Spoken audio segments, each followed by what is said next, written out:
niba kweri dasanzwe gushobora kuronka akaryo kwigisha ku munsi mukuru nk'uyu. Nshobora gushimira cyane abarongozi b'ishengero. Uyu munsi kenshi abantu bayifuza ko bari kwarigisha mu ishengero iwabo kubera ko n'igihe havugwa amabanga hambaye ku buzima bw'ishengero. Rero kubona uyu munsi ko turasangira amajambo, nizera neza ko ari ikintu Mpwemu Yera yifuza ko dusangira kijanye n'ico umuntu ashobora kuba aratahuye mu bijanye n'ijambo ry'Imana. Nagomba dutangure gusoma mu vyakozwe n'intumwa mu gice ca mbere, turahera ku murongo wa mbere gushaka ku murongo 8. Acte chapitre 1er verset 7 au verset 8. Vyakozwe n'intumwa igice ca mbere turahera ku murongo wa 7 gushaka ku murongo 8.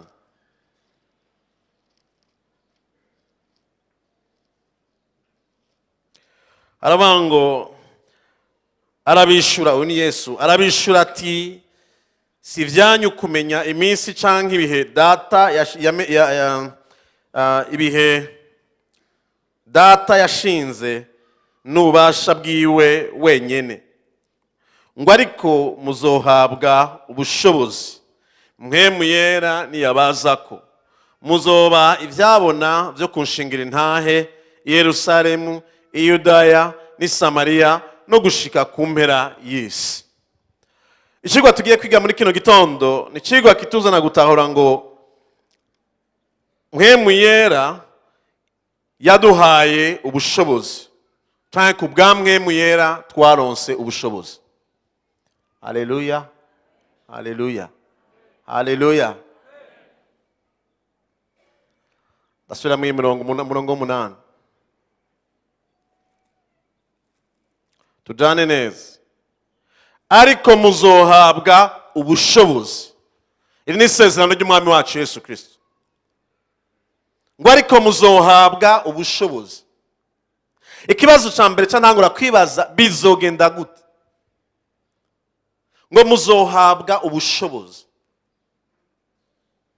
Ubushobozi ni ikintu gihambaye cyane. Le pouvoir, la puissance ni ikintu gihambaye umuntu wese yifuza mu buzima bwiwe, kugira ngo ashobore kuronka intsinzi mu vyacamwo vyose. Yesu arabasezerana arababwira ati ego niko naravukiye ngaha, mwarambonye, twarakuranye, twaragendanye. Ego niko narabapfiriye kugira ngo ndabakure kwicaha cyose. Ego niko nazutse mu bapfuye. Ariko ivyo gusa ntibihagije. Inyuma yo kuba narabanye namwe, inyuma yo kuba narabigishije ivy'ubwami, inyuma yo kuba narababwiye umugambi mwiza data afise ku buzima bwanyu, inyuma yuko nemeye kuja ku musaraba nkavuga ngo vyose birarangiye, ikiguzi cyose cyo gucungwa kwanyu nkakiriha, inyuma yuko nanesheje urupfu na kuzimu, satani n'abadayimoni, nkazuka mu bapfuye, ngo ariko kandi ivyo byonyene ntibihagije. Murindire gatoyi, hari ikintu kindi nabateguriye mu buzima bwanyu, ngo hari umunsi muzohabwa ubushobozi. Haleluya. Iryo ni isezerano rihambaye cyane. Abango ego niko kuba muzi ivyanje, ko mwaranyakire nk'umwami n'umukiza w'ubugingo bwanyu, ego ivyo ni vyiza, ariko inyuma yaho muzohabwa ubushobozi. Ikibazo gice gikurikira ni iki rero, none bizogenda gute? Ubwo bushobozi buzoba transféré gute? Ni gute tuzokwakira kuri ubwo bushobozi? Uyu murongo w'8 wabitomoye neza, avuga ngo muzohabwa ubushobozi Mpwemu Yera niyagira iki? Mpwemu Yera niyagira iki? Nta kindi. Nta yindi exercice. Nimuzohabwa ubushobozi kubera ko mwasenze cyane gusa. Nimuzohabwa ubushobozi kubera ko muri abakizwa. Nimuzohabwa ubushobozi kubera ko musenga kwa Mungu. Hari ikintu kimwe kizotuma muhabwa ubushobozi bwo kubaho ubuzima butandukanye n'ibwo abandi babaho muri inosi. Nihagira ikintu gikorese, ico naco nuko Mpwemu wanje, Mpwemu w'Imana azobazako. Haleluya, haleluya. tuba turi kumwe mumfashe muvuge amen kugira numve ko turi kumwe. Amen. Nagomba kubabwira ngo igihe abantu ba mbere bakoze icyaha, Adamu na Eva, kuva igihe bakoze icyaha bagatandukana n'Imana, bakaba mu rupfu rwa mbere, la mort spirituelle, la séparation avec Dieu. Ubwo rupfu rwa mbere kuva rwinjiye mu isi, abantu bamwe barondera gusubira kunywana n'Imana. Bakoze ibisabwa byose, abagashikana amashikanwa, bagakora ibintu bitandukanye kugira ngo bashobore guhimbara Imana. Ariko ntibyashoboka ko basubira kugirana imigenderanire n'Imana. Gushika Imana ibaha isezerano.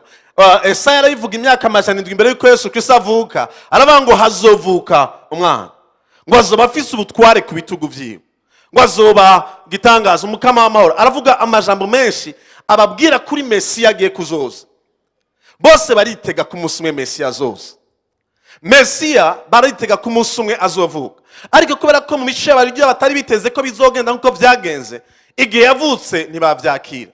Ariko abari bafise ico biteze batahuye amabanga y'Imana, baramenya ko Yesu Kristo yavutse.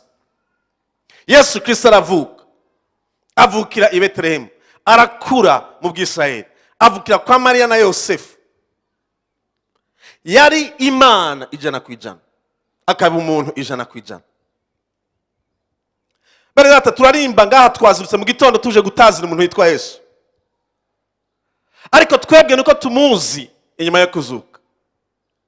Ngerageza kwishira mu kibanza cy'abantu babonye Yesu afise imyaka 5. Yari kwa koriki. Amasanka yari kwa koriki afise imyaka 8. Yari Imana 100%. Yari mugororotse, nta cyaha cyari kiri muri we. Yaragize adolescence, yaragize 16 ans nk'abandi bose. Hari umuntu yumvise Yesu Kristo w'imyaka 15 amugurura ikimuga. Hari umuntu yumvise Yesu Kristo afise imyaka 18 asengera isahani ikaja ku ivyo kurya. Yari Imana aje gucungura ubwoko bw'abantu mwisi. Yari mugororotse, nta cyaha yari bwigera akora. Ariko afise 21 ans. Agenda kuramutsa umukuze wiwe Yohani Batista.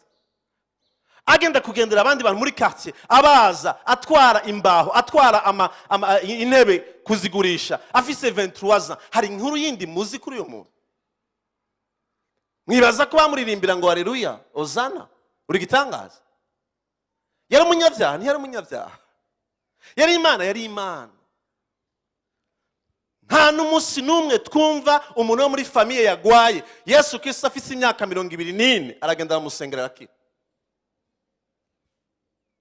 Yari yitwa Yesu. Kumbe ico gihe ntibamwita Yesu Kristo. Ko Yesu Kristo si izina si imwe si ry'ubukristo rindi rye nom de famille.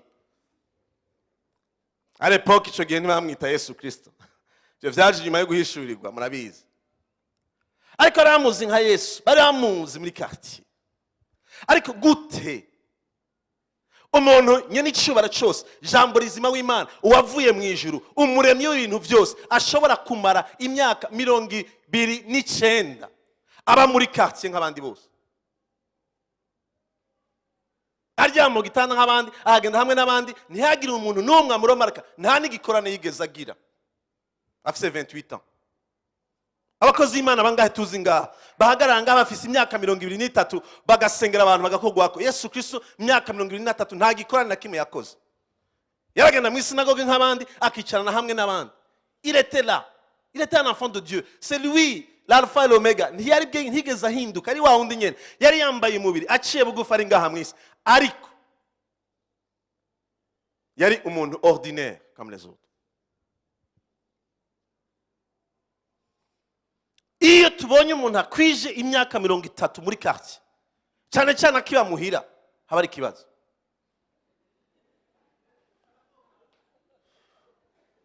Umuntu araje ngaha arakuze, ariko hari sinzi je nimwambura ku munsi wa gatatu wo mwitwashitse mu ijuru, sinzi ko abaye iminsi muzonze zobanagiye kubaza Maria ikintu kimwe gusa. Comment est-ce que tu as pu patienter vraiment? Kumenya ko ufise umuhungu, abandi bose b'abayuda a 21 bagize mariage basohotse. Yundi nta nakuzanira n'umufiance, nta n'ikintu na kimwe, nta na kimwe avuga, nta n'igitangaza ariko arakora. Ngo urindiriye ngo bakubwiye ngo umwana w'Imana. Il était là. Iba umugabo w'ubwanwa 29 ans. Bien sûr gusa ashobora kuba chargé n'akazi ko muhira akora ko après 12 ans niyo twumva histoire gusa naho nyene ngo yavuze amajambo menshi baramwibagira muri shengero. Abavyeyi biwe niyo duheruka kumva avuga se wiwe Yosefu. Isopure ko ashobora kuba atarakiriho. Okay, yari occupé nk'imfura ariko arondera ivyo abantu bafungura muhira. Hani gisomwa yari bwasomye mu sinagoga yagenda nk'abandi bose a 29 ans. Umwana w'Imana. Iyo duke turacelebra Noel, navuga nti Imana ishimwe turacelebra Noel kubera ko yaravutse. Yesu Kristo. Ariko iyo avuka gusa bikarangira harya, twari kumenya histoire ko havutse umuntu bavuze ngo ari ku musum. Haleluya. Ngo umukuze yiwe ngo ari kuri Tanganyika kandi yahantu ngo ari kuri yo ngo ari ko arabatiza. Ngo nawe nyene ngo aravuga ngo ni mwihane ngo kuko ubwami bw'Imana bugize iki buri hafi. Yesu yaravutse ati 30 ans. Kubera iki batavuze ngo ubwami bw'Imana bwarashitse cy'imyaka 30. Ngo aravuga ngo ni mwihane kuko ubwami bw'Imana buri hafi gute kandi waje kubuzana mu isi amaze 30 ans aba muri quartier. Ngo hanyuma abandi bose bagiye kugenda kubatizwa Yesu Kristo nawe aragenda nta ma etensere yari afise ku mutwe. Ntiyabria ntiyari umuntu umwe dotumana ku mafoto ngo nikijuju. Oya yari umuntu muri kati nk'abandi bose. Il était là aragenda arashikaterega nanjye ndaje kubatizwa. Yohana Batista ahishurira ivyo Mpwemu atahura amuhaye na mission.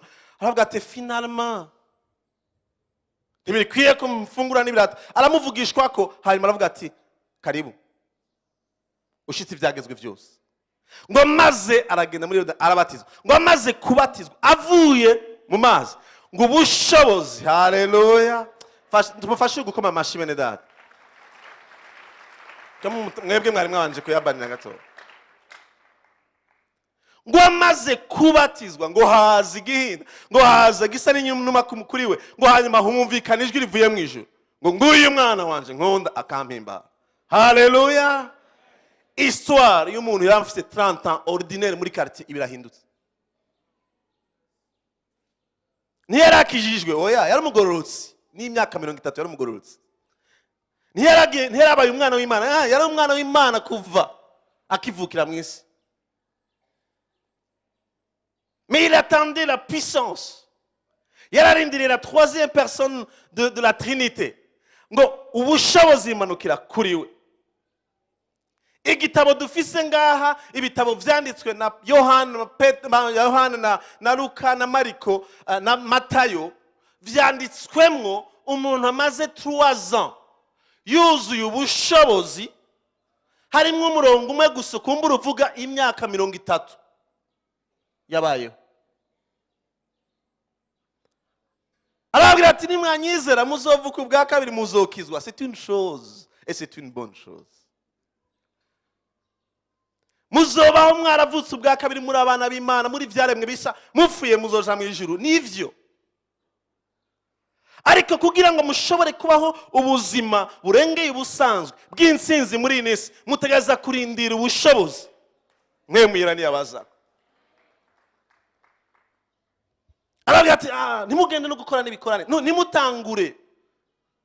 Ariko mwibaze Petero iyo aronka opportunity yo gutangura kwigisha. Petero nta muntu wa mbere yakunda kwita imbere nka Petero. Ibintu byose niwe gusa imisi yose ndagiye kubikora n'ibintu no gucugutwi ko abantu batamutuma.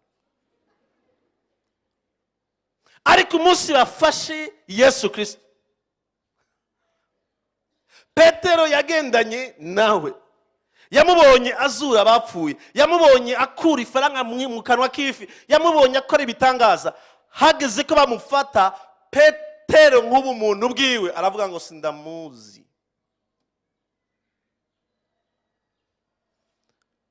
Wagendanye na Yesu ku rugezo rungana gute ku rugezo uvuga ngo ntomwihakana? No dipangu nasenga ndumukristo navukiye mu ishengero ry'abakristo sengera muri life center muri oasis ainsi de suite. Oya ikidushoboza guhagarara tugashingira intahe Kristo si kapasite zacu, si ubwenge bwacu, si ibyo tuzi mu Mana. Petero yaragendanye na Yesu ku rugezo utazi. Wowe uramwumva urabisoma, hari ibyo batanditse Petero azi. Ariko devant une situation compliquée, difficile, avuga ati uriya mutipe ntawe nzi 3 fois. Kubera iki? Nta bushobozi yari afise. Ariko ku munsi wa Pentecote, haleluya, wa munyabwoba, wa undi yatinya kuko yambitswe iki? Ubushobozi. Ahagarara imbere y'abantu aravuga ati mupfuma munyica munyica. Urya umwe mwabamba ntimumuzi mwebwe. Yamwihakanye imbere y'umuntu w'umukozi gusa mutoya. Kubera iki yari yambaye ubushobozi. Uyu munsi nagomba ngo tuganire iyo tuko turavuga bwakiza. Agakiza suguharigwa ibyaha. Agakiza sukubabarigwa ibyaha. Agakiza sukwitega gusa ko tuzoja mu ijuru. Agakiza birengeye ivyo. Agakiza katuzana kwinjira mu rindi dimension, kuvuka. Ubwa kabiri tukavukira mu bundi bwami bufise puissance. Nagomba ngo tuvugane gatoyi amajambo. Shobora kumbere kutanda gusoma mirongo myinshi. Nashaka gusoma n'inkuru jana n'umunsi wa Pentecote murazizi. Izi nkuru twa murazizi. Bariko bararindira ngo bicara mu nzu. Ngo bari mu cyumba cyo hejuru ngo haza igihinda nk'umuyaga. Ngo hanyuma ngo baboneka ko imbeya zisa n'imbeya z'umuriro ku muntu wari wese. Haleluya, haleluya, haleluya. Abantu bangahe uyu munsi bashaka iyo habaye akantu gato bashaka kuja Dubai. Dubai ni kimwe mu bisagara bivyiza cyane muri bigihugu bya Arabia Saudite, ni ibihugu biteye imbere mu butunzi. Ariko iri kurasurvora biriya bihugu uri mu ndege, iyo ugiye ku mutaga ukaraba uripoza kesi ukavuga ati ibihugu abantu babirondera mwiki. Nta giti, nta vyatsi, nta biharage biri ku misozi yose, ibi tubona muri kano gace kacu nta biriyo. C'est le désert. Uragenda hejuru y'ubugaragwa bwo mu Arabia Saoudite ukibaza uti qu'est-ce que ces gens ont de spécial? Ariko umunsi umwe ndiko ndagenda ndi hejuru, sinigeze nshitse hejuru gutya, ncambona bariko baregereza hafi kumanuka ku Dubai. Ncambona ahantu hariho ibintu by'ibitwiyo birebire bishinze biduze hejuru biri ku rubeya ruguma rugira gutya.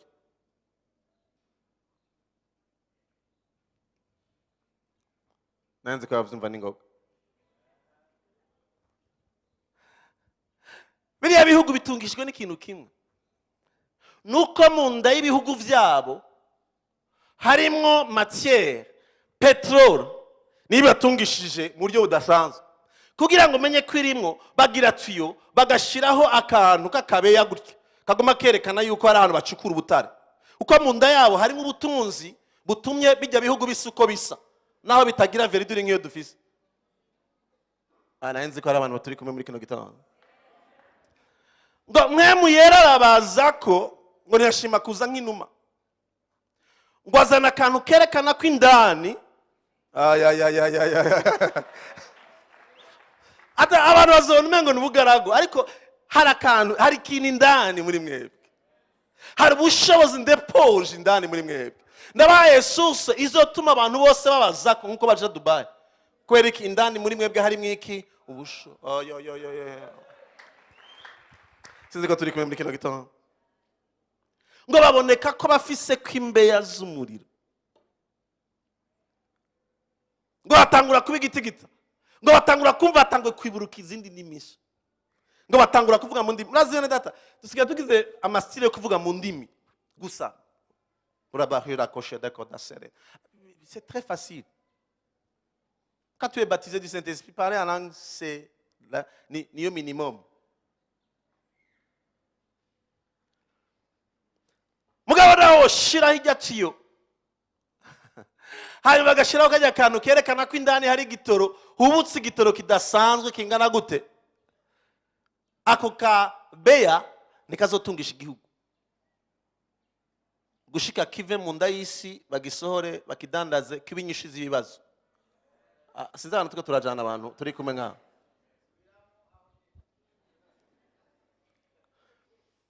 hari abantu bakizwa kuzwa Mpwemu Yera bakavuga mu ndimi bakerekana ko bakishijwe buzuye Mpwemu Yera, ariko nta kibazo na kimwe ariko baresolva muri community. Ubwo bushobozi n'ubwiki nubwo kugira baradashide ko tahotsana hanyuma et après ça ugira ngo kuja mu ijuru. Oya, agakiza berata, agakiza si ikintu cyiza. C'est pas une bonne chose. Nagiye kuraba umuvyeyi umwe arambwira ati nukuri nashaka gushimira, ati nukuri umwana wanje kuva aje muri bijya bintu byanyu agakizwa yarahindutse asigaye ameze neza. Arambwira ngo vraiment bijya bintu byanyu ngo byo gukizwa ngo c'est une bonne chose. Chandiyendere vuga ngo ndambwira nti c'est pas une bonne chose. Ce n'est pas une bonne chose à côté d'une autre. Non. N'ubuzima. Alléluia. Si ikintu cyiza kunshimira uwo mwana wawe hanyuma wowe ukikwepe ngo uzobaho. C'est la vie. C'est pas seulement une bonne chose. Donc musi wa Pentecote ubushobozi buza kuri we.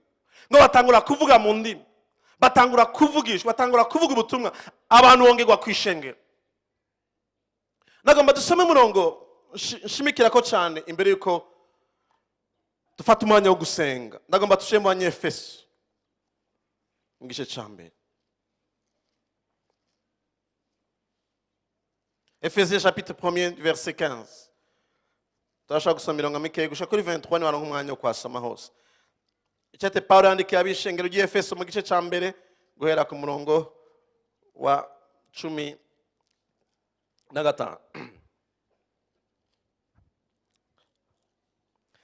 Ngo nico gituma nanje numvise ukwizera umwami Yesu kuri muri mwebwe n'urukundo mukunda abera bose. Ahengeshanya kubashimira Imana mbahoza mu kanwa uko nsenze ngo Imana y'umwami wacu Yesu Kristo data wa twese ubwiza ibaho umutima w'ubwenge no guhishurirwa mu kwimenya, ngo amaso y'imitima yanyu yihweze kugira ngo mumenye ivyo mwizigizwa no guhamagarwa kwayo ivyo ari byo, ngo mumenye n'itunga ry'ubwiza bw'ishamvu ifise mubera, mumenye n'ubwinshi buhebuje bw'ubushobozi bwayo ikoreshereza muri twebwe abizera, nk'uko kwa gukora kubasha bw'ubushobozi bwayo kungana uko yakoreye muri Kristo hamwe yamuzuye mu bapfuye ikamuvyagiza iburyo bwayo ahantu ho mu ijuru, imushize hejuru cyane y'ubukuru bwose n'ububasha bwose n'ubushobozi bwose n'ubwami bwose n'izina ryose rivugwa, si muri iki gihe gusa ariko no mu kizoza, ngo kandi yamushikirije vyose ibishira munsi y'ibirenge vyiwe, ngo kandi muha ishengero ngo abe umutwe waryo wo gusumba vyose, niryo mubiri wiwe unengesera vyose hose. Yawe ukunda ijambo ry'Imana, ça c'est le texte le plus important nibaza ku ishengero rya Kristo mu buzima bwanje. Si tu as étudié la Bible ugatahura neza. Paulo agiye kuraba ishengero, arandikira ishengero ry'Efeso, yandikiye abantu bakijishwe, abantu bakunda Imana, abantu bafise umutima wo gukorera Imana. Si abantu b'abapagani ariko arabwira, n'abantu bakijishwe nka twebwe ngaho uyu munsi.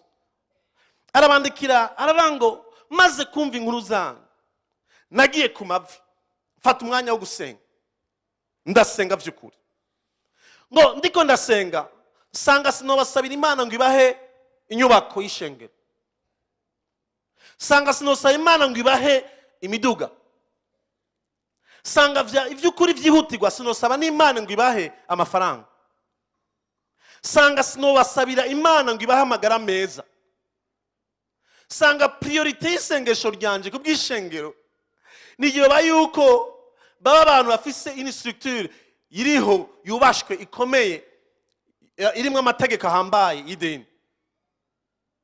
Ngo ariko mbabazwa n'umutima wanje ndasenga ngo ndasaba ngo imana ngo ibahe umutima w'ubwenge no guhishurirwa mu kwimenya, mfise intumbero imwe ngo kugira ngo ibugurure amaso y'imitima yanyu, muve mu byo mubonesha amaso y'umubiri, ngo mubone mu buryo bw'impemu icyakoretse igihe mwavuka ubwa kabiri, ngo nimwuguruka amaso ngo muzoca mubona ngo itunga rihebuze ry'ubushobozi bwayo ikoreshereza muri twebwe abizeye. Haleluya. Gukizwa si mode, si ibintu bya haleluya sigaye nsenga nigiye guhura n'umuntu ntibite sango yango nanje nakijijwe nikuva ryari ngo tukamaze nk'amezi 3 ntanywa inzoga, wazikubujije ninde?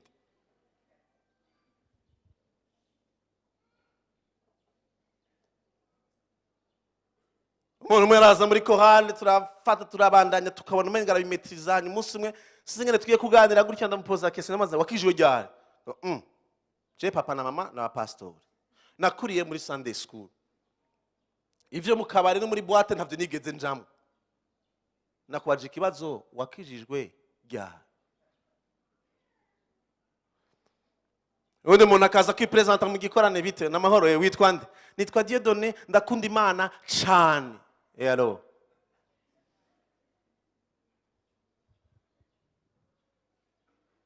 bakubajije ikibazo n'igihagaze gukunda Imana cyane. Gukizwa si ivyo, gukizwa si guheba gusa ibintu, gukizwa si kwihana gusa ibyaha, gukizwa gusa si guhindura mode de vie, ariko maze gutsindanishirizwa kubuguzuka kwa Yesu Kristo. Imana iguha kuvuka ugakangahe ukabicaremwe ivyakera byose bikagira iki, hagacaza ibintu bimeze gute bishaje. Qu'est-ce que c'est la nouvelle naissance?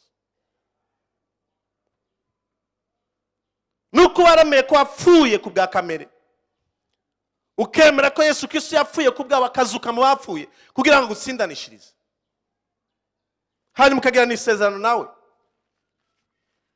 ukinjira mu isezerano nawe, akakuremera akarema ijambo rikarema mu buzima bwawe, mu mpwemu yawe umutima musha.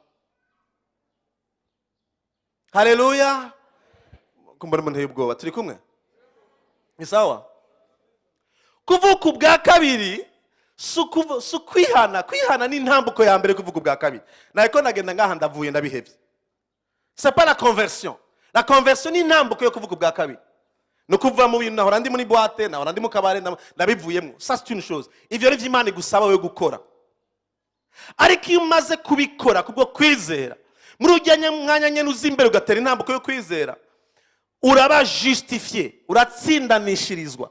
Donc tu n'es plus sous la condamnation. OK? Utakiri munsi y'urubanza, mpwemu w'Imana akuremera umutima musha, aguha kamere gashasha. La nouvelle nature. Tu es une nouvelle création. Iyo mpwemu nshasha nikomoka kuri Adam wa mbere. Iyo mpwemu nshasha ikomoka kuri Mpwemu Yera. Haleluya. Bivuye ku mpwemu y'umwana w'Imana yashize mu mutima wawe kubwo kuvuka ubwa kabiri. Haleluya. Nuvume ngo hava cyane gishivyo nyene. Mwarigeze kumva Paulo muramuzi Paulo? Ya?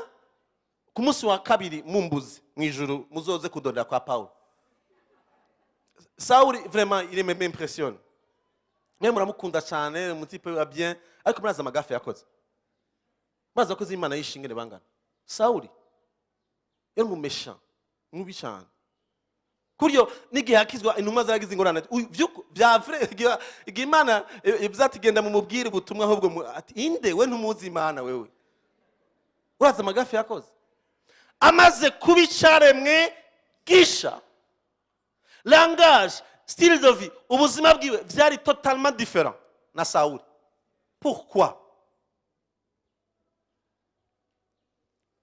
Gushika umunsi umwe arigisha, araza arigisha, aragenda imbere y'abayuda n'abandi bose n'intumwa zabonye Yesu Kristo, we ntiramukurikira. Aravuga ngo murazi ngo cagihe yabambwa ngo nari muri we, bati yo yaragwaye mu mutwe bara, ngo nahambanywe na nta bantu mwa muvuga mwebwe ya 2000 we wari hehe wahambanywe na Kristo kuri kuraduhera. N'abantu bavuga ngo nabambanywe na Kristo, nabahora birimba ngaha. Comment est-ce possible? Wari tukuze wagiye wavuka umunsi waje kumusaraba wewe wabambanywe na Kristo gute? Explique nous. Ngo yango ni binyegezwa, ntavyo yasi binyegezwa, bisigure vyagenze gute? Ngo nahambanywe nawe, ngo nazukanye hamwe nawe. Paulo ntiyariko aravuga ibintu byo kugerageza kugira kugereranya. Il parlait de la vérité. Umuntu ni mwemu afise ubugingo akaba mu mubiri.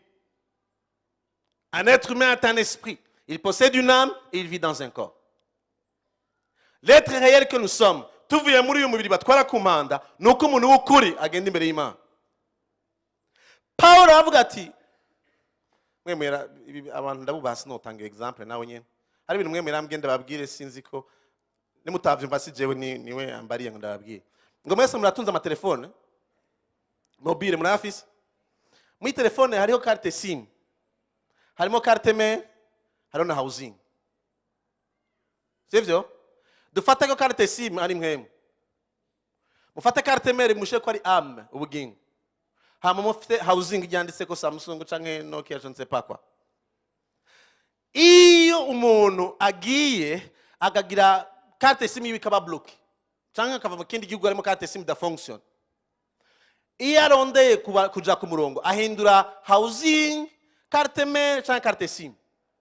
Okay, yarafise itelefone yiwe ya Samsung yirabura irimwe amafoto n'indirimbo yarojishije, agiye guhindura carte SIM ikihinduka igasa na rouge canke gacihinduka igaca itangura kujamwe yandi mafoto mashasha canke igumana vya bindi yarisanganye, ariko inimero iba yahindutse kuko ko yahinduye umurongo yarariko.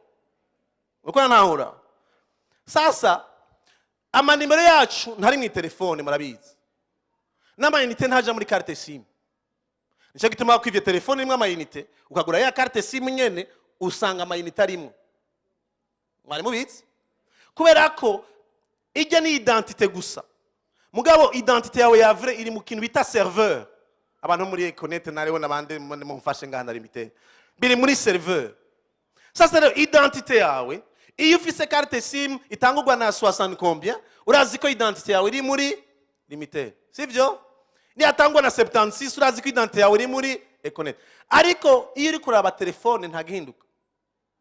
Rero igihe nuko mava mingora ama publicité bava bangira ikibazo cy'ama publicité ama telefone. Iyo identité yawe iyo yahindutse, apparemment ivy'inyuma ntivyahindutse, na yarangaje uracavuga vya bindi nyene kubera ko muri carte mail yawe biracari enregistré, sivyo? Ariko identité y'ukuri carte SIM yahindutse. Sasa rero ngo ijya carte SIM yashasha Paulo yaronse ngo yari muri serveur yitwa Yesu igihe ariko arabambwa. Oh, haleluya! Ngo nari muri we igihe ariko arapfa. Ngo murazi gituma Satana dutinya, murazi gituma Satana dutinya n'abadaimoni turi kumwe, si kubera ko duhamagara izina rya Yesu. Oya, nuko tumubwira ngo wa musi yakunesha twari muri we, hamwe yazuka twazukanye, nico gituma tutazogaruka iwawe kundi caremwe gisha. Sasa c'est une chose. Mugabo cyabango ivyo naho mwavutse ubwa kabiri muri Yohana igice cya 20:22 Yesu ngo amaze kuzuka ngo abahumekera amavuga ngo akira Mpwemu Yera. None kwa gwera iki asubiye kubabwira kandi après ngo nimurindi? Ntiyabahamagaye akababwira ati akira Mpwemu Yera muri Jean 20:22. none ko muri actes des apôtres agira duga agira genda so kwabwira ngo kandi mugende umurindi kuko kuvuka ubwa kabiri sivyo bizana ubushobozi. Kuvuka ubwa kabiri bihindura nature, kamere, identité, ukaba adopté comme fils de Dieu. Mugabo kugira ngo uronke ubushobozi Mpwemu Yera nakuzamo gusa ngo il sera en vous et il sera sur vous, niko Yesu Kristo yavuze ngo muzoca muhabwa ubushobozi. Mpwemu Yera ni yabazako bugushobora kumbera ivyabo. Paul andikisha ngavuga ati la crise de l'église, ce n'est pas la pauvreté financière, ce n'est pas la politique, c'est pas autre chose. Ubukene bw'ishengero nuko abakijijwe batamenya, batazi ubushobozi baronse igihe bavuka ubwa kabiri, igihe batisa muri Mpwemu Yera. Ngo Imana ibaha umutima w'ubwenge no guhishurwa mu kwimena kugira ngo mumenye ubushobozi.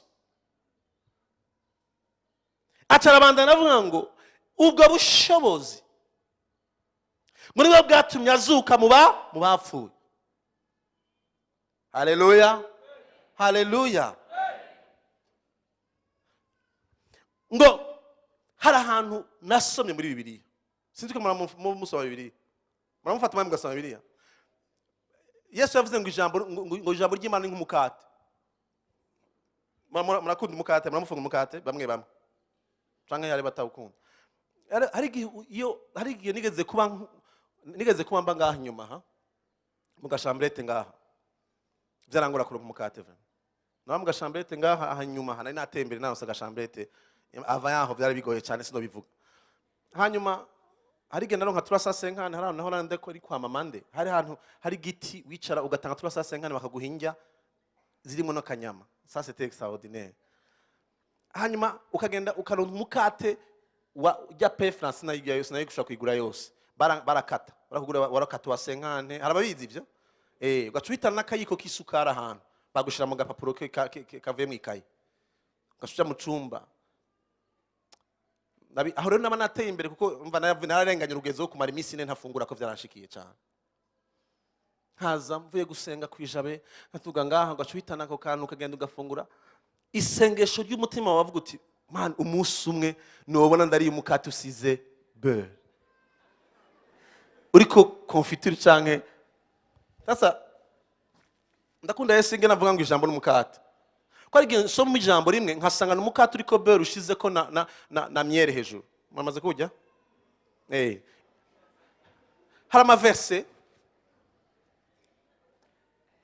usoma ukumva ubuzima bwawe wotera induru ugahaguruka mu nzu ugatera induru ukiruka. Ari ijambo gusa usomye gutyo. Ijambo ry'Imana ngera yatwereka neza yuko igihe twavuka ubwa kabiri twabibicare bigisha Mpwemu Yera aza mu bugingo bwacu adu ubushobozi. Ngaha aya majambo twasomye avuga ngo nicyo cyatumye ngo Mpwemu umwe yazuye Kristo, ngo yazuye Kristo mu bapfuye. Ubushobozi bwa Mpwemu bwazuye Kristo mu bapfuye. Rya jambo risize rero nagomba kubabwira niri hari nasomye yavuga ngo sinzi ko hari umuntu wende wamfashije ko yasoma baravuga ngo wa Mpwemu urumva izo wa Mpwemu yagize iki yazuye Kristo mu bapfuye abahe akorera muri bande bya vrai none kubera ko Burundi bukenye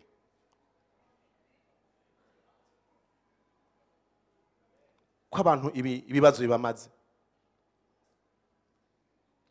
Ya de verset dusoma tukumengo biraryoshe kubivuga ngo Mpwemu yazuye Kristo mu bapfuye akora muri twebwe abize. Ijambo ry'Imana ngo yaramuzuye mu bapfuye ngo ikimushira hejuru y'ubukuru bungahe bwose n'ububasha bungahe bwose ngo n'izina ryose rivugwa ngo si muri iki gihe gusa ngo ariko ni mu gihe no mu gihe kizoza. Ngo hanyuma aha niho nagomba gushikara muri kino gitondo. Haleluya. Ngo acamuha kuba umutwe we kintu cyambere gitanguye gikomeye kwisi cyitwa ishengero, l'église de Dieu, l'église de Christ, son corps, umubiri wiwe. Ngo Yesu acaba umutwe. Turi kumwe? Aba umutwe w'ishengero. Ishengero ngo rihinduka umubiri wiwe. niyo mugeni wiwe. Ngo vya bintu vyose duhereje kumva, ngo Imana ikibishira munsi y'iki? Y'umutwe, y'izosi. Ngo ikibishira munsi y'iki? Nshaka kurako twasoma Bibiliya bene data. Ngo ibishira munsi y'ibirenge. None hagati y'ibirenge n'umutwe ntihari umubiri? Haleluya. Twebwe turi mu mubiri wande? Donc ivyo bintu vyose biri munsi y'ibirenge vy'abande? Medata, nguyu mukozi w'Imana ngaha araza gufata mikrofone n'abandi babesha bivuge.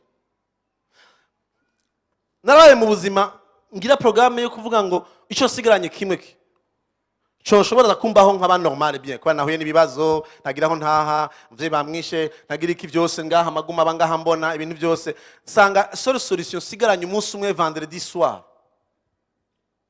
Ndi mu cumba kwa Jacques muri Mutanga Sud, yampaye indaro muri chambrette yiwe, muri turaganira ijoro ryose, nsanga conclusion imwe, ikintu cyonyene ntushobora mu isi sigaranye nukuba umukozi wo mu nzu umuboyi, kandi aho nyene pani Bujumbura ko barabanze mfata solution ko ari ahantu hitwa mu Ruyigi, niho numva ko atabantu banze. Mu gitondo ndatekera isashe ya verre nsizo yibagira, ndafata programme aho ngiye kuja mu Ruyigi kuba umuboyi kugira basi ndonka aho njyama fungura nkora mu nzu, kubindi byose byahetse, nta mashure ntaki byose byahagaze, iswara y'ubuzima bwanje bwose iraheze.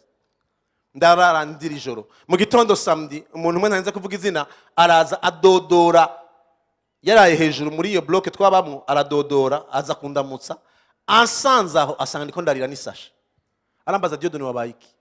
Biranka ko mvuga, arambwira ngo ko vyanse kuvuga ngo nta kindi mfise ngo reka ndagusengere gusa, andabika kiganza. Atangura gushima Imana ivyo namumariye mu buzima bwiwe, aravuga ibintu byinshi ashima Imana, ntangura kwibuka ko naho ivyo mwisi byose vyaheze, Mpwemu yazuye Kristo mu bapfuye aha muri jewe, canda depose isashe. Nariko ndiga ishure rya Bibiliya ahantu muri Beage, canda genda gutonda muri class, wamengo uri ko arigishaje kwigisha ivyo nyene, asubiye kunyibutsa ivyakoretse igihe navuka ubwa kabiri. Ndavuga nti ye Mana yanje we, kumbe ndiko ndagenda mbwira abantu ngo ndi imfuvyi, nta mashure, ndiko nanga excuse yose abaho kwisi, kandi ubushobozi bwose buri muri jewe. Ndavuga histoire irahindutse, ndavuga histoire y'ubuzima bwanje irahindutse. Ibi ndiko ndababwira, si ndiko ndababwira ivyo nasomye, ndiko ndababwira ivyo nabayemo. Kuva uyu munsi haza ikintu mu mutwe no mu vyiyumviro kirahindura, hazamwo iyindi ngira téléchargement nshasha. Irambwira ngo Dieudonné, kuko wabihindutse umwana w'Imana, rien n'est impossible, nta na kimwe kidashoboka uwize. N'ivyiyumviro vyanje byahindukiye. Uyu munsi naho wowe ungana gute, naho wowe ukomeye gute, bene data, Imana ntiteka imakwicana n'abakomeye muri ino si, hirya no hino ku isi muri ino myaka. Mu myaka 3 iheze, turetse kuva mu kwezi kwa mbere gushika ubu, mu myaka 3 yindi iheze nta kwezi na kumwe kuri complet kose ntafashe indege, nta kwezi na kumwe.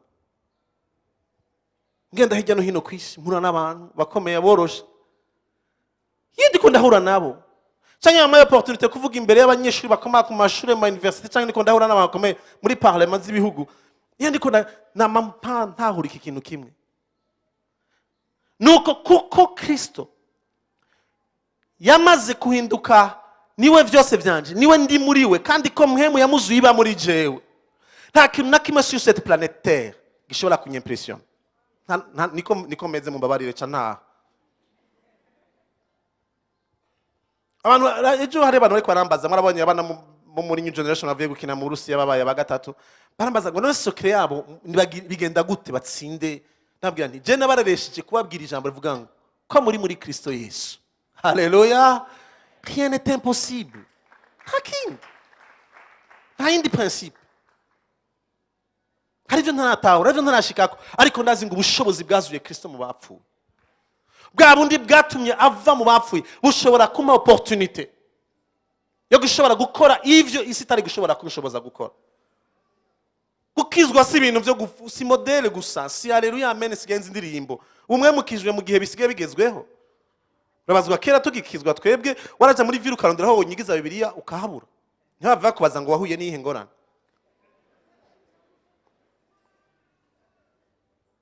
Ariko gukizwa ce n'est pas seulement une bonne chose. No kwakira ubushobozi butuma uhinduka inyishu z'ibibazo bigikwikuje. Bituma ubaho ubuzima abantu bose bakubona bakavuga ati uyu muntu il ne vit pas une vie naturelle parce qu'il a cru à un Dieu surnaturel. Arashobora kuba ku yindi dimension, ku rundi rugezo, agakoreshwa n'Imana iby'ubuhizi. Bien sûr igihe ariko arakorera abandi. Uyu munsi ngomba kubwira ikintu kimwe. Mpwemu Yera ntiyaje kugira ngo tuvuge gusa mu ndimi. Yaje kugira ngo yetablisse ikintu cyitwa l'église. C'est la plus forte, la plus respectueuse institution ibaho ku isi.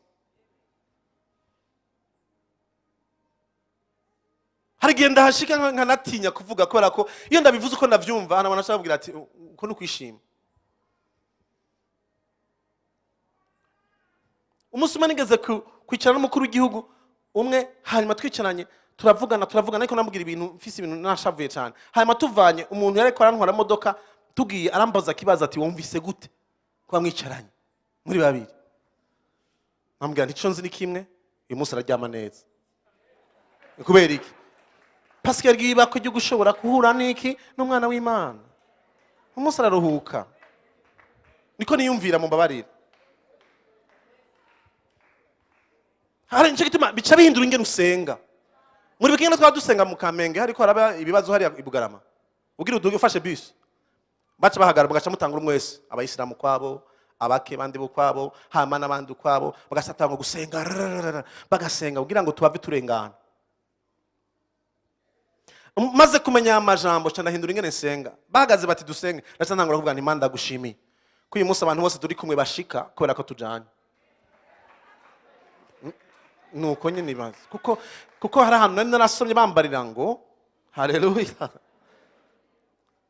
yuko ngo igihumbi bazondikira sinza kuvuga amajambo yose. Iyo umaze kumenya uriwe muri Kristo Yesu uburyo bwawe bwo kwiyumvira burahinduka. Usubira kuba mu buzima bw'ubwoba no gutinya. Ugasanga umuntu asenga amasengesho kubera ko gusa abonye umuntu amuserve igikombe cy'amazi gutya amuhaya kubera ko yibaza ko ava mushiramo uburozi. Agatangura kwiyumvira yuko ngo hari abantu basenze ngo agacaka mu mucanwa n'ibindi byose ati mbe Mana yanje hora agasenga karindira ko ari kirahuri giva kimeneka bikanga. Agaca hengeraragiye agaca yasesa mwakoze haleluya amen agaca avangora akijijwe. Kiretse wabibonye ko babikoze.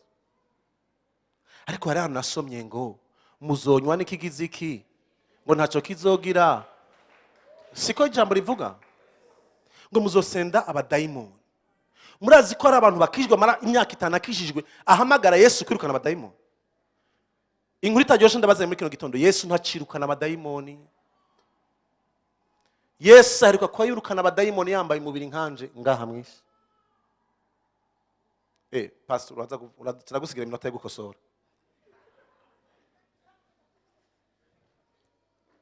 Hari ahantu nasomye muri Mariko 16 yavuze ngo ni abantu magana babwira ubutumwa bwiza nibizera bakabatizwa ngo ngira ibimenyetso bizokwama bikurikira abizera ngo nimwampamagara nzoza kwirukana abadayimoni. Niko yavuze. Haleluya. Yavuze ngo muzosenda abadayimoni mwizina ryanje. Mwizina ryanje ni nka baje muri aba filme aba muri FBI baje gufata umuntu bagasora akantu bakavuga ngo FBI uco wemera ibyo bakubwira byose. Kubera ki ubushobozi bahawe n'ubufise ubushobozi. Muga ntibarinze kumutelefona. Ntibarinze kumutelefona.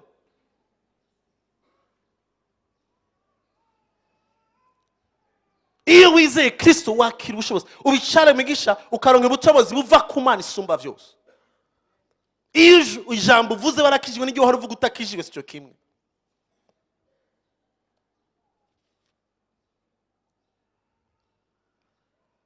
Mwaje ku munsi mukuru wa Pentecote. Ni bande baza bamaze kubatizwa muri Mpwemu Yera ngaha?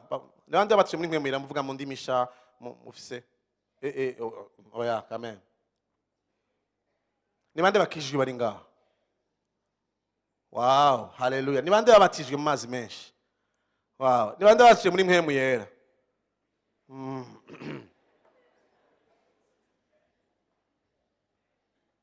Urazi ikibazo nigihagaze ku ishengero kwa pastori nuko ikibazo ndakibaje muri wazisi nuko nyene kubera ko twumengo biri compliqué biri un peu bizarre. Ariko si tu veux vivre une vie extraordinaire ubuzima bw'insinzi nuko ubufise ya assurance yavuze ngo nimuze munywe kure y'amazi ngo nimwanywe kure y'amazi ko avuga kuri Mpwemu Yera ngo munda zanyu haleluya ngo azoca hiburuka ko mwiki imbizi sama z'ubugingo. Haleluya. Yesu ntiyapfuye ku musaraba ngo azuke mu bapfuye yurire mu ijuru kugira ngo ajane ubushobozi bwose. Yapfuye ku musaraba kugira ngo adutsindanishirize. Il a payé le prix. Cyo gituma wizeye ko Yesu yavutse gusa ntushobora gukizwa. Wizeye ko Yesu yapfuye gusa ntushobora gukizwa. Ushobora kuvuga ubwa kabiri. Uvuga ubwa kabiri wizeye ko yazutse mu bapfuye akanesha urupfu na kuzimu. C'est seulement ça.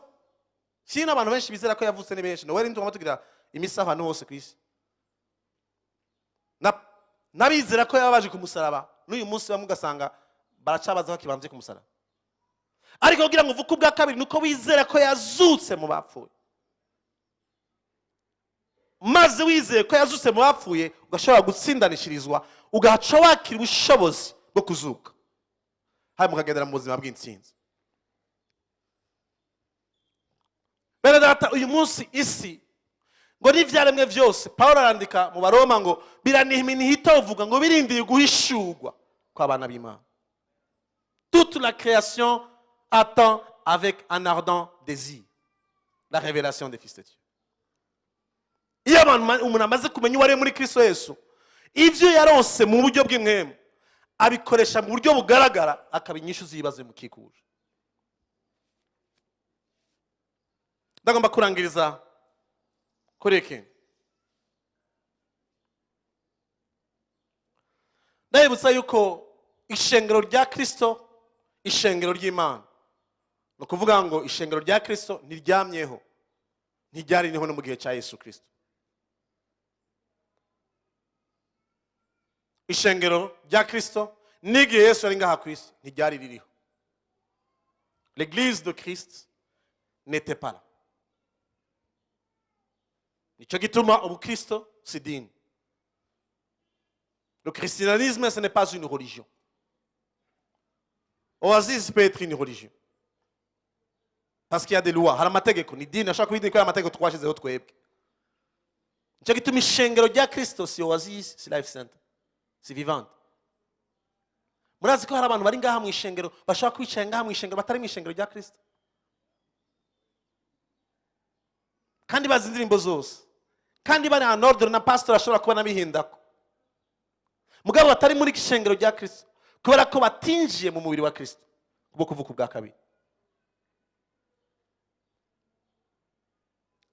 Iyo rero umuntu yinjiye avutse ubwa kabiri yinjira mu ishengero rya Kristo rigize umubiri wiwe, c'est ça l'église de Christ.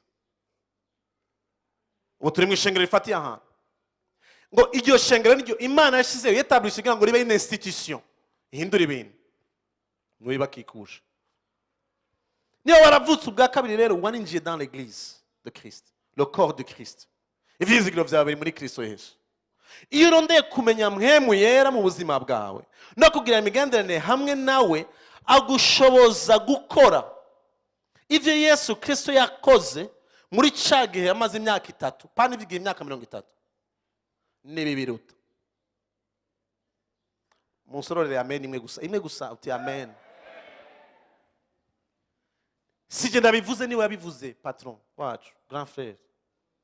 Yavuze ngo muzoshobora gukora ivyo nakoze vyose ngo muzokora kandi nibibiruta.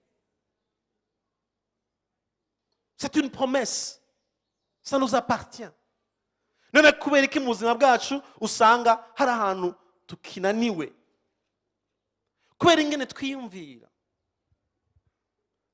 Gukizwa ni kimwe, gukunda Imana ni kimwe, kuba mu ishengero ni kimwe, ariko guhindura ingene twiyumvira ni ikindi gihambaye cyane.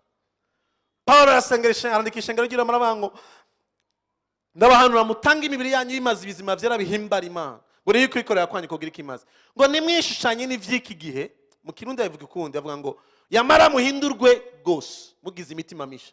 Mu Gifaransa avuga ngo soyez transformés par le renouvellement de votre intelligence. Muhindure uburyo bw'ingene mubona ibintu, muhindure ingene mwiyumvira uko muri Kristo. Umwansi wa mbere ahambaye ku mukristo si Satani. Uwa kabiri si abadayimoni. Urazi igituma? Arazi ko atagishobora kugutwara, waramaze kumunesha muri Kristo Yesu. Ariko umwansi wa mbere ufise ni kamere kawe, la chair. Niyo yonyine niho uburenganzira Satani kugira ngo agutege umutego akubuze kwama ivyambo. Uhagaze mu kumenya neza Satani ntagira pouvoir kuri wewe. Nico gituma ijambo ry'Imana rivuga ngo Imana tubwira ngo duhunge icaha, nibwo ntiduhunga Satani. On résiste. Nico gituma yageze kwirukana abadayimoni nta negociation tugira. Higeze gufatwa n'abadayimoni n'umuntu amwishengero gutya, protocole bamutwara muri biro. Muri biro wanje batangura kumusengera. Tureko turavuga ubutumwa, turabandanya, hanyuma ngigikorane giheze sanga icyuya cabize. Bafasha amabibiriya. Abadayimoni ko baragira amanyama bagira iki, hama kubita kama bibiriya baravuga muvemwo mu izina rya Yesu. Yari umuntu umukobwa akomeye cyane gose. Hanyuma mbonye icyuya cabize, ndinjira muri biro. Nabaza nibiki? Ngo uyu muntu arimo amadayimoni ngo dufashe pastor ngo byakomeye ngaha. Tundabwira nti muhagarika ivyo byose, hagarara hajya. Turabaza muri bande mwebwe? Urumva twavuye mu Tanganyika twagize iki niki? Aha muri ni he? Muri mwiro kwande. Ntaravuga ntanahamagara n'umuriro mba muri menya.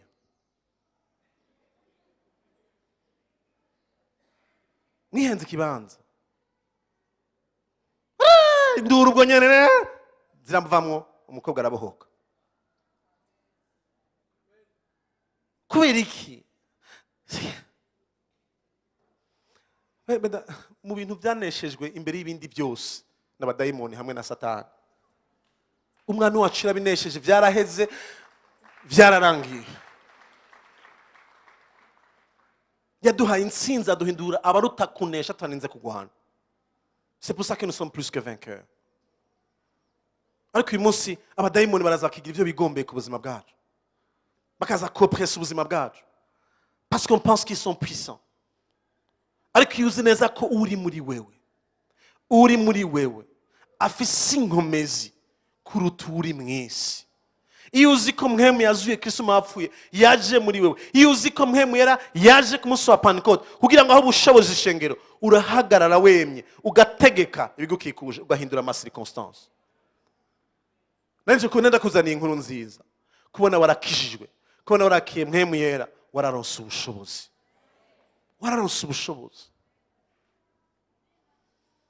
Hari inkuru ntoyi amasaha arangeje kandi ayirengerizeko. Bandi njya kuyivuga rimwe rimwe kubera ko hari abantu bacavyitana na politike, ariko si politike, ni inkuru gusa. Numvise bavuga yuko umukuru w'igihugu cy'u Burundi yahora yiga kuri universite ngaha muri campus muri EPS. Hanyuma aranahigisha. Nihaye image ide. Nkibaza akiri umunyeshuri yicaye muri class. Umunyeshuri nk'abandi ariko ariga. Yitwa Petero Nkurunziza. Agacaguruka muri classe, professeur yasohotse, agacaza imbere y'abanyeshuri. Ngumviriza bamwe abanyeshuri mwe, ejo kuwa mbere ndabahaye konje nimbuzo za kwishuri. Buke bari kuza canke ntibari kuza? Munyishure neza, bari kuza canke ntibari kuza? Okay. Uyu munsi wa wundi nyene afise rya zina, yize muri ya classe nyene, yinjiye akavuga ngo je ndabahaye konje kuwa mbere, baraza canke ntibaza? Umuntu si wa wundi nyene? None hagati yuriye wa mbere n'uwa kabiri habaye iki?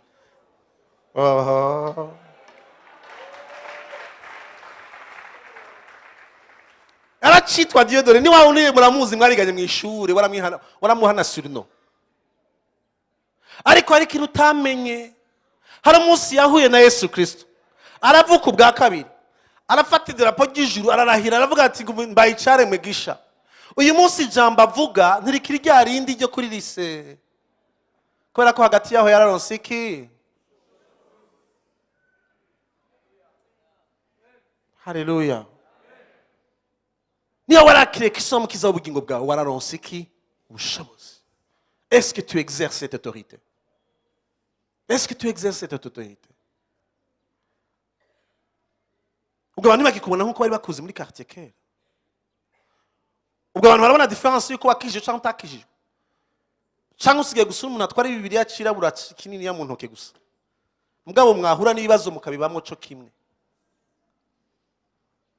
Imbere y'ama circonstance ukavuga ivyo bavuga. Kera nahora mbona ivyo kurya nkabisengera nkavuga Mana ndagushimiye kuri zimfungurwa, Mana ndagusavye zihumanure zavuye mu isi yanduye, hanyuma mwami uzezesha amaraso yawe, hanyuma Mana uzehezakire. C'était bien. Bien que quand même amaraso ya Yesu Kristo ataje gucungura ibiharage n'umuceri. Yaje gukiza imitima y'abanyavyaha. Haleluya. Imusi ndazira haka nahora nongera ko kera nkaca mvuga nti Mana uce wibuka batazironse. Ko ndazironse rero ndakuriye akara Mana wibuka batazironse Mana uyu munsi. Ninde yakubye ko Imana yibagira batazironse? Uri kuri abirya byose hanyuma Imana yibuka batabironse.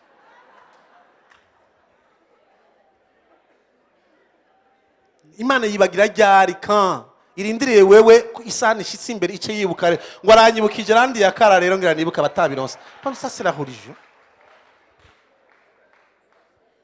Cyangwa ukazibona mu rubanza vraiment buffet igitangazo ukazumva ngo uhamagaye amaraso ya Yesu ngo abijeko appétit y'abantu irahera. Ibintu by'amaraso kundya abantu bagira afungure.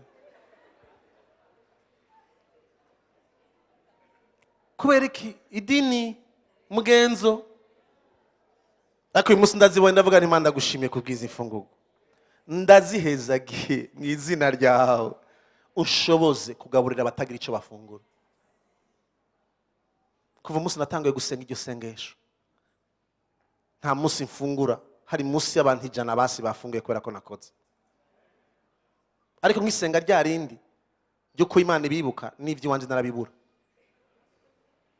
Uriko urakoresha ubasha wahawe. Yaguhaye ubasha kugira ngo ube nka Kristo mwisi, nka Kristo w'imyaka 3, inyuma y'imyaka 30 uhindure ukikuje. Usengera abagwayi bakire.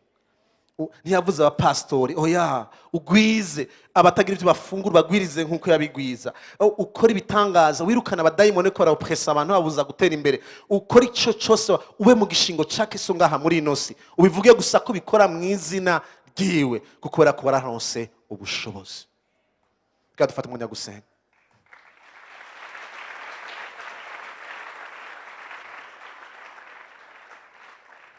Ushobora kuri hano ariko nturakizwa. Izo ni inkuru ziryoshe. Gukizwa si ko umuporoti. Gukizwa si gusengera muri Life Center. Gukizwa si kumenya indirimbo zose. Gukizwa ni uko wemera ko wapfuye. Ukizera Kristo yazutse ku bwawe. Ukamwakira nka kwera umwami mukiza w'ubugingo bwawe. Ukabicare mugisha. C'est une alliance. Isezerano gira n'umwami wawe. Si gukunda Yesu. Gukunda Yesu nikindi. Madamu wanje ngaha twarakundanye imbere ko tugira mariage. Mugo mbajije ngo ni madamu wawe nakubwira nti oya imbere ko mariage iba. Umbajije ko mukunda yego naramukunda. Muga c'était pas mon épouse. Gushika umunsi umwe mvuga ijambo ry'amalettre 3 gusa. Ego un samedi après-midi. Inyuma yaho ku mugoroba muri reception. Bakumarije ati ni madamu wawe navuga ego kubera iki? Parce que je viens de faire une alliance avec elle. Hari isezerano. Sana nava ko ufise ibigumbagumba byo gukunda Yesu nuko utakora ibyaha byinshi oya savoir nuko wagira ni isezerano n'umwami wawe. Hari ryari byagenze gute? Niba udafise assurance ko wasezeranye na Kristo ngo akubere umwami n'umukiza w'ubugingo bwawe ubicare mugisha carte simu yawe hinduke. Iyi ni musi wawe gukirizwa kugira ngo winjire nawe mu isezerano. ushobora kuba wabayemo kera ariko nta munsi wo kubaza ati wakijwe ryari. Hari umuntu abajije ngo uzoja mu ijuru ngo yego. Ni kubera iki? Ngo urumva ngo maze iminsi ngo ndafasha abantu ngo akore. Uzofasha abantu à quel pourcentage uje mu ijuru? Ça n'a rien à voir avec ça. C'est un contrat de relation wagize mu kwinjira mu isezerano. Yabaye ryari? Yaba utabizi neza uri hano ugomba kwakira agakiza utuze ukuboko kwawe tukufashe gusenga. Muravuga ati uyu munsi ndagomba gusezerana na Kristo tube umwe bicare migisha kumundi suri ko mpfuye nja mu ijuru utuze ukuboko kwawe tukufashe gusenga. Imana iguhezagira. Indi decision y'abahizi, iyi si decision y'abanyabwoba. Nengi ifatwa n'abantu bavuga bati je vais déterminer ubuzima bwanje. Si ibintu vya muri rusange, non, c'est personnel. Urabizi neza yuko utarakizwa utaravuka ubwa kabiri, urakunda ivy'Imana ariko nturavuka ubwa kabiri, utuze ukuboko tugufashe gusenga. Uyu niwo munsi wawe gukirizwamo, kuntu umunsi w'igitangaza gisumba ibindi. Kico gitangaza catumye umunsi ushobora guhagarara hano uyu munsi. Kandi gusaba uve hasi. Niwe twubashe uyu munsi, niwe twavuye muhira ku bwawe gusa. Nta wundi agomba gutera intambuko. Yavuze ngo niba nshingira intahe imbere y'amaso y'abantu nzogushingira intahe imbere y'amaso ya Data. Imbere ya Data. Imana iguhezagire. Ce sont les décisions z'abahizi nabisubiyemo.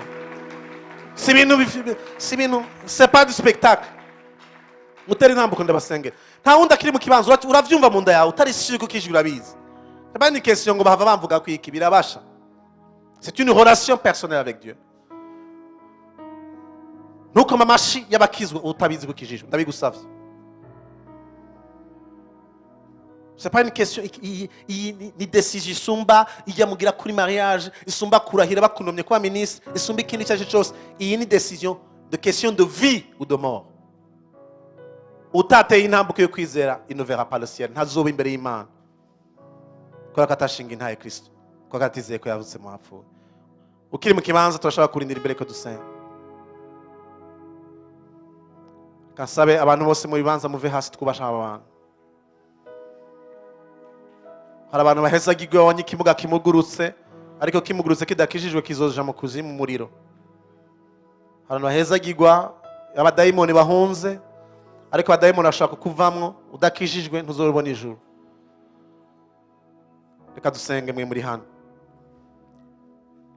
Musore mwiri sengesho uvuga uti Mana yanje uyu munsi nditahuye ko nari umunyavyaha ko ntarashobora kwikiza ariko menye neza yuko wapfuye ku bwanje urazuka mu bapfuye kugira ngo nsindanishirize. Ndakwakiriye ngo mbere umwami n'umukiza ubugingo bwanje. Mbayicare migisha ivyakera vyose birashize, vyose bibaye bishasha. Ndabisenze ndavyizeye mu izina rya Yesu Kristo. Amen. Data mu izina rya Yesu Kristo turasengera bene data bateye intambuko y'ukwizera.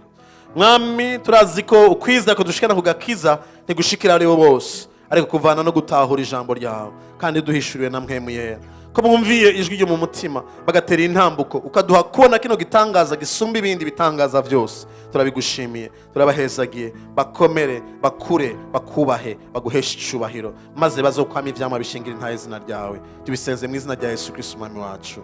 Amen. Kabra bafasha barongoza imishengero. Nabonye ko amasaha yarenze ariko nashaka gusengera gusa ku kintu kijana na Mpwemu Yera munotume muri mu kibanza cyane. Sinzi Apolinere ko turongora uko yumva rongowe gusa muri saxophone gusa. Nagomba gusenge gatoyi gusa.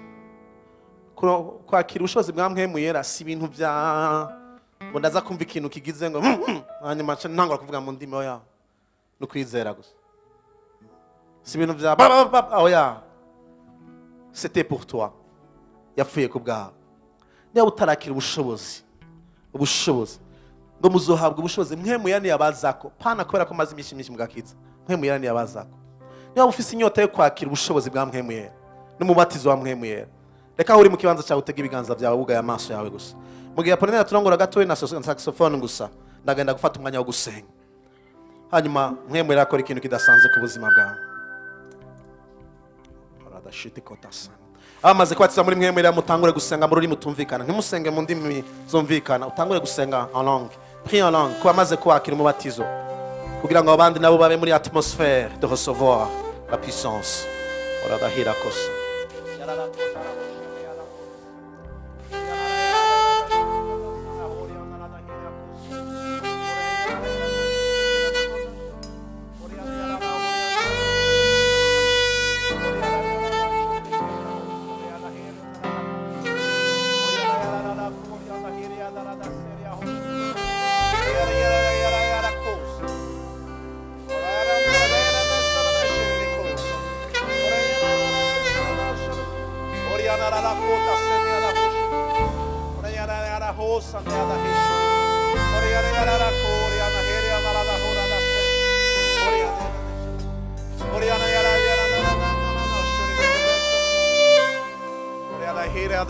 Sende ad ahoshuri de kiria. Oriana da kota sende ad ahoshuri de kiredes. Rekotara hosanda ada onia da kiria hodos. Rekotara hosanda ada hiriana da kosh. Oh, remplis cet espace, Seigneur. Remplis ce lieu, Saint-Esprit. Oh, remplis ces vases, Seigneur. Ces vases d'honneur, Seigneur. Que leur coupe déborde ce matin, Seigneur. Oriana la kosanda ada shene. Reka ibikombe biseseka kuri uyu mwanya muri kino gitondo. Reka ubushobozi bwawe bugendera ishengero ryawe muri kino gitondo. Umubatizo wawe Mpwemu Yera ube ku ishengero ryawe. Oriyarara kusane.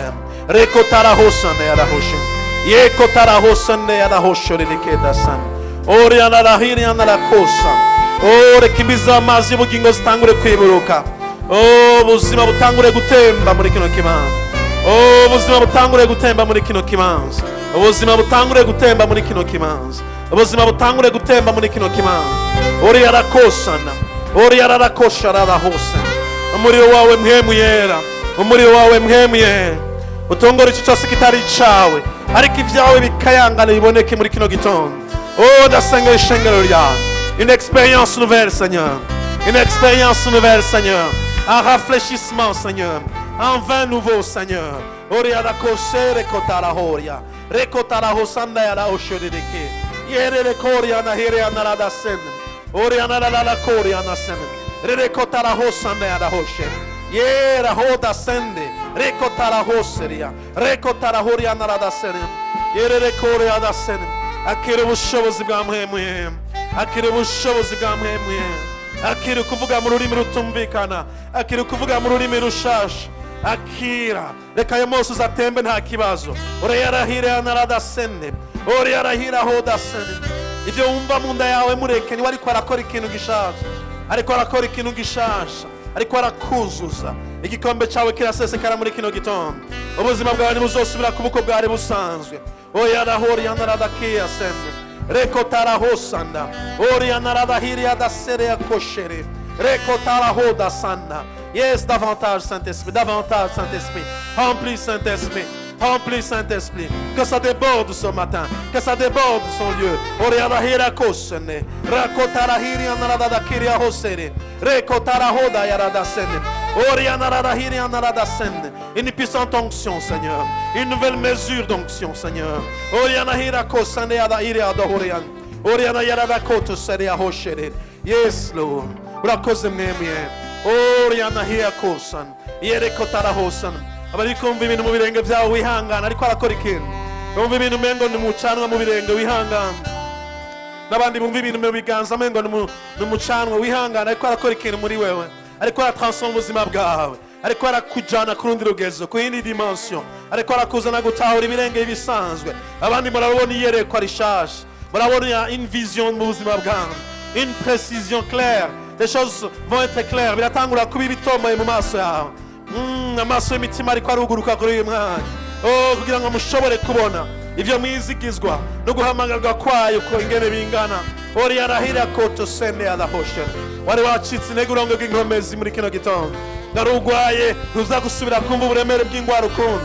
Kubwo ubushobozi bwiwe buri hano. Ubwo ubushobozi bw'umuremyi. Ubwo ubushobozi bw'umwe mu bagize ubutatu bw'Erana. Buri hano muri kino kibanza. Oh, ego niko ari muri wewe, ariko aragomba kuba kuri wewe. Il veut te remplir, il veut te baptiser, il veut te baptiser. Tu vas être submergé. Uzuzwa n'ubushobozi. Yes, Lord. Ore yarahira kota sanda yarahosherere. Yererere kori yanahirana. Yererere kota sanda yarahosherere kera. Iminyororo iracagagurika mu izina rya Yesu Kristo.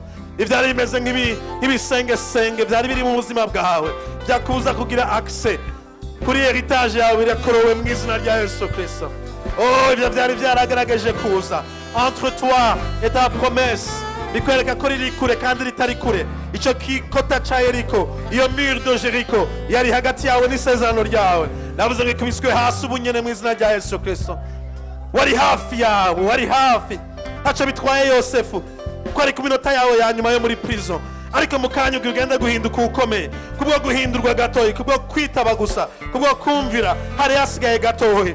Baraguhamagara gusa, ntacyo bitwaye ba Potifari, ntacyo bitwaye abumvukana bakugurishije, ntacyo bitwaye, ariko uri hafi y'isezerano ryawe kubwo ubushobozi bwa Mpwemu Yera ryinjiramo kuri uyu mwana. Ore yarahira ko sande yadahoshererekea, yerere ko tarahosande yadahoshererekea, yararara ko tasande yadahosherere, yararara hotasa. Ndagoma numva ikintu cy'abantu bari hafi y'isezerano ryawe, ariko juste un mur yari hagati yabo n'isezerano yari yabujije kubona. Urakubiswe hasi, uratangura kumva worohe, uratangura kubona byegereye hafi, nawe wari wumva umengo uracari kure y'ahantu. Hari abantu bari bamaze igihe bumva umengo barambiwe no kwihangana no kwizera, byatevye gukoreka, byatevye gushika. Hari amasezerano bari bamaze 29 nka Yesu Kristo, bari bumva umengo biratevye. Bari bamaze imyaka bakijijwe, bararindiriye ko bakoresha iby'ubushobozi biranka, bararindiriye ko babona ibitangaza Imana basezerana bishika. Ariko uyu niwo munsi wawe, uyu niwo munsi w'umubatizo wawe, uyu niwo munsi wo kubyinjiramo, uyu munsi uko bitangura kugaragara. Barakoze kwihangana, barakoze kuba umuntu ari patient dans la promesse. Data urakoze muri kino gitondo cyiza, urakoze kubw'ubwiza bwawe buri hano, urakoze kubw'amavuta yawe ari hano. Merci Saint-Esprit. Merci pour ta grâce qui abonde et surabonde dans nos vies. Urakoze. Uragukomeye amashyi menshi y'ishimwe. Urakoze Mana.